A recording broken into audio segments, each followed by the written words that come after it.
Hey Rachel, Georgie à l'appareil. Bon écoute, premier épisode de Quartier Latin, je suis à côté de comment il va s'appeler? On va l'appeler Lewis le Tigre. Donc Lewis le Tigre avec lequel on va rapidement faire le premier épisode de Quartier Latin. Avant, regarde un peu ce que ce chien de la casse, oh putain, ce que ce chien de la casse Orlando va offrir à ta petite. Voilà. Il était incapable de retrouver l'adresse de Béatrice et Jean-Michel, alors que bon, il y a passé beaucoup de nuits embrumées. Il avait pas ton adresse, je sais pas, t'as dû le noter sur un papier, il a dû le perdre. Donc il m'a envoyé ça et il a envoyé un petit mot. En fait, il a dit le clivage des viennoiseries, il a été tranché, hein, d'accord, on est, enfin voilà, on aime le rugby, donc forcément on parle comme dans le Sud-Ouest. Ce sont pas des pains au chocolat ces trucs. Quoi d'autre? Voilà, la Loire-Atlantique, est-ce que c'est la Bretagne, est-ce que c'est les Pays de la Loire? Bon, je crois qu'on a tranché. Hein. Là, c'est full BZH. Enfin voilà. Maintenant, mes enfants, ils jouent aux fléchettes au pub. Enfin, tu vois, là, on n'est pas du tout dans le projet de Christelle, on n'est pas du tout dans la France du général et de Christelle Morancé. Mais c'est pas le sujet. Donc Orlando a dit le nouveau clivage qu'il veut enclencher, c'est alors le soleil, jaune ou orange, ma Rachel. Franchement, on va laisser les abonnés mettre des trucs dans les mettre des trucs dans les commentaires. Je pose la petite offrande d'Orlando, Orlando le roi mage en Galilée. Oh, ce serait génial, ça d'ailleurs. Tiens, si un jour on a des copains du rugby là qui ont des enfants, on fera les rois mages tous les trois avec chacun des cadeaux, comment dire, funky, tu vois. Tu vois, par exemple, je sais pas moi, Noémie, si un jour, voilà, ouvreuse de génie, on on fera une espèce de on fera une espèce de procession le rond de Croix-Mono jusqu'au bas de la rue des Pavillons ou du gymnase de la Croix jusqu'à la rue des Pavillons. Je sais pas quel tir on prendra. On pourra faire plein de détours. Enfin, on fera les 10 bornes de la course de Chantenay, en musique, en chanson, machin, voilà. Et Noémie, c'est une championne. Bref. Bon, samedi 15h15. Samedi 15h15, Maréchal. Écosse-France, donc faut bien que les abonnés comprennent là. En plus, Orlando, pour me remonter le moral, il m'a envoyé des bails incroyables.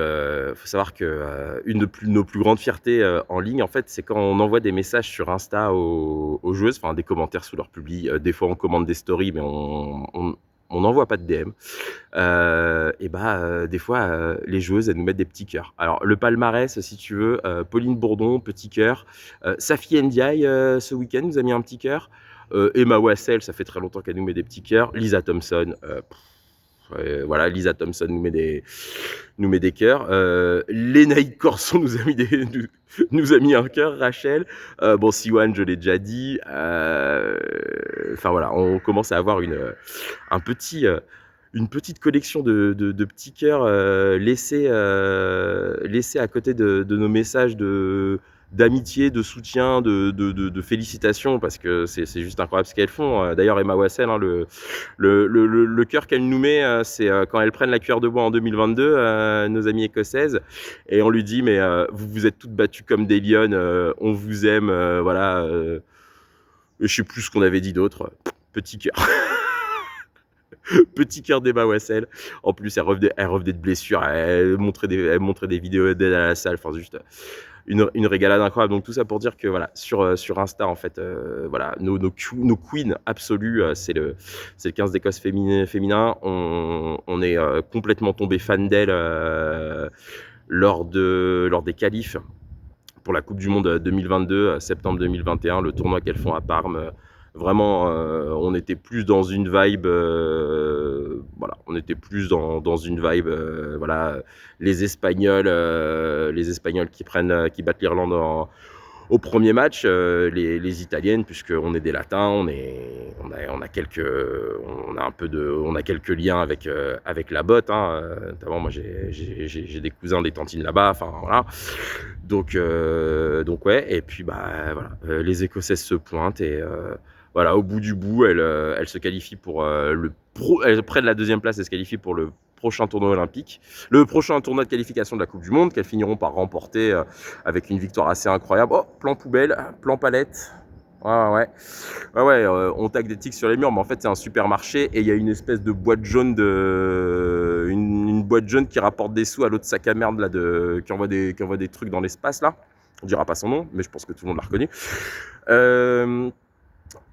Voilà, on est voilà, à titre personnel, on est absolument fan des Écossaises. Toi, tu as eu l'occasion de les voir jouer à Vannes l'an dernier contre les Bleus, un match qui était enlevé, etc. Et là, les Écossaises, elles viennent de gagner à Cardiff. Hein, c'est une perf mémorable à l'échelle du rugby écossais, et donc elles vont défier nos Bleus d'amour qui au Mans ont vraiment voilà, séduits par leur panache, c'est-à-dire qu'il y avait énormément de passes au contact qui ont été tentés, donc sur un jeu qui est un peu plus vertical que axial, vraiment créer beaucoup d'incertitudes tout en gardant une grande efficacité dans le jeu au sol. Il y a eu quelques déblayages assez incroyables, on a vu toutes les joueuses mettre la main à la pâte, hein. Kelly Arbé qui est ailière, ses premières actions du match, elles sont vraiment dans le jeu courant, dans le plaquage, dans le jeu au sol. Enfin, vraiment, il y a une énorme générosité là. Ce que l'équipe de France nous a envoyé, c'est assez génial. Donc, il y a eu des ballons tombés, il y a eu des en avant, il y a eu des pénalités concédées. Il y a l'écart au score met du temps. Le score met du temps à se creuser parce qu'en face, il y avait une grande vaillance irlandaise, et donc c'est pour ça qu'on est très content là on a Lewis, mais voilà, à côté de Lewis, tu vois, il y a vraiment, voilà, c'est du vert en hommage à la performance irlandaise de samedi. Puis dans les cadeaux, les chansons, Oh, man, do you like me like a mashed potato. Voilà, je t'aime aussi fort que j'aime la purée de patates, hein, pour ceux qui sont pas anglophones.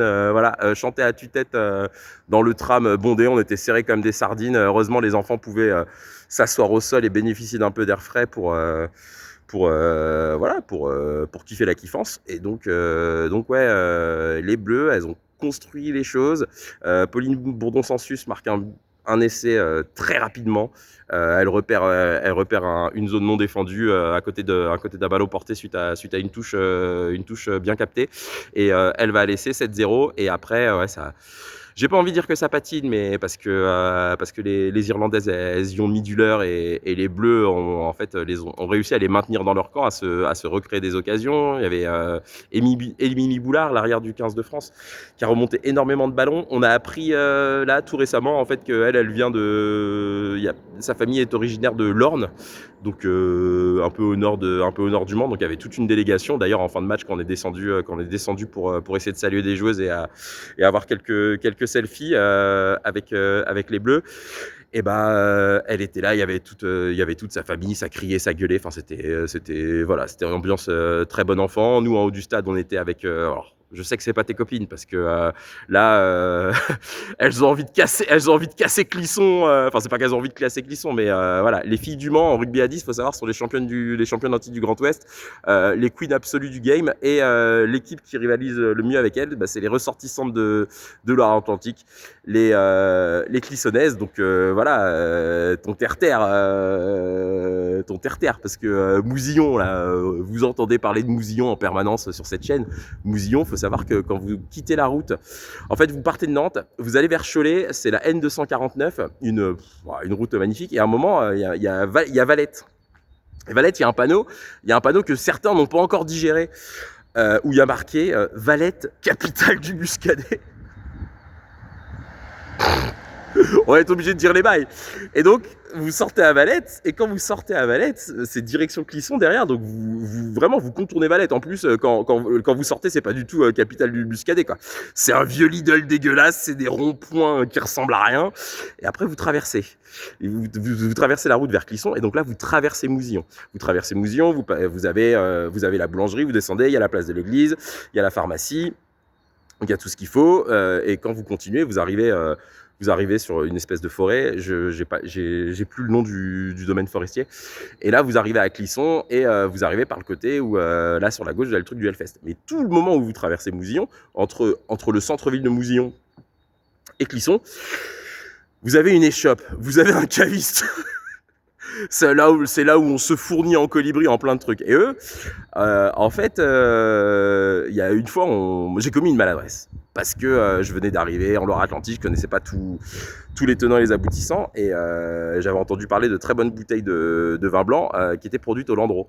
Landreau, c'est de l'autre côté de la colline. Et donc moi j'arrive et je fais, est-ce que vous avez, je sais plus ce que c'était, on se l'était fait fin mai début juin 2021 là, truc de la Roche là, un vin blanc minéral absolument. Tu vois des trucs. Franchement, quand tu le bois, tu vois des trucs. Tellement les goûts, ils sont marqués. Et là, les mecs sont là. On vend pas ça ici. Ils sont pas de chez nous. C'est à 10 bornes, c'est le même vignoble, c'est le même terroir, gros. Arrête. Voilà. Donc, tout ça pour dire que voilà, vous avez un peu l'ambiance du Sud-Loire, hein, là où vous arrivez le matin à l'école.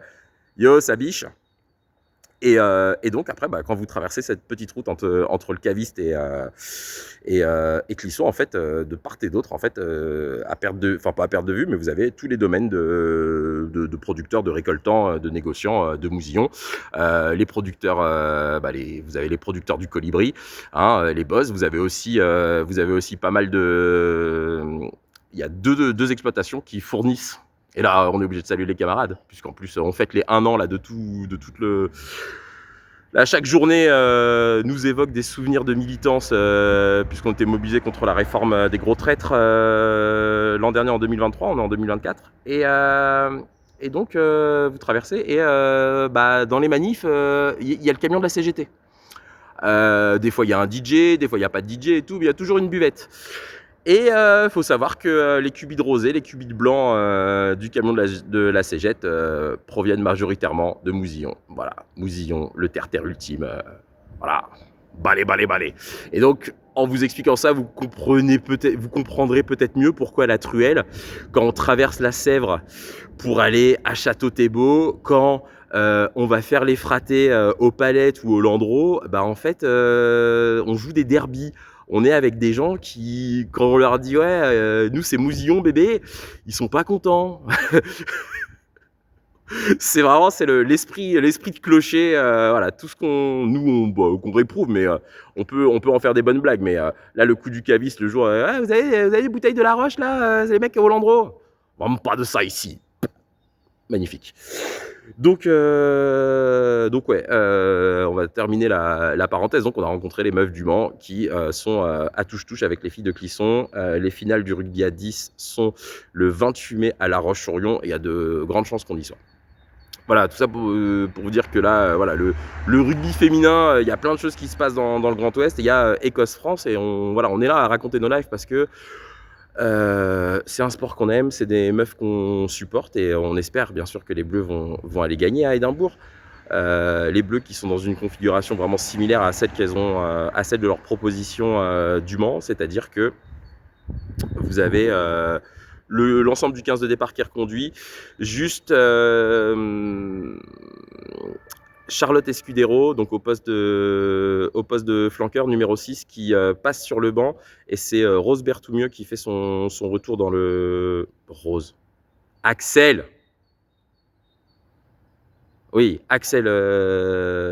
Berthoumieux, donc de la joueuse de Blagnac, qui fait son retour dans le 15 de départ. Donc j'imagine qu'il y a une idée d'arriver. En plus, Charlotte Escudero a le numéro 19. Alors, est-ce qu'elle va aller en seconde ligne ou est-ce que Evelyn Gros va monter en seconde ligne en deuxième mi-temps ou est-ce qu'il y a une des troisième lignes qui va monter en seconde ligne?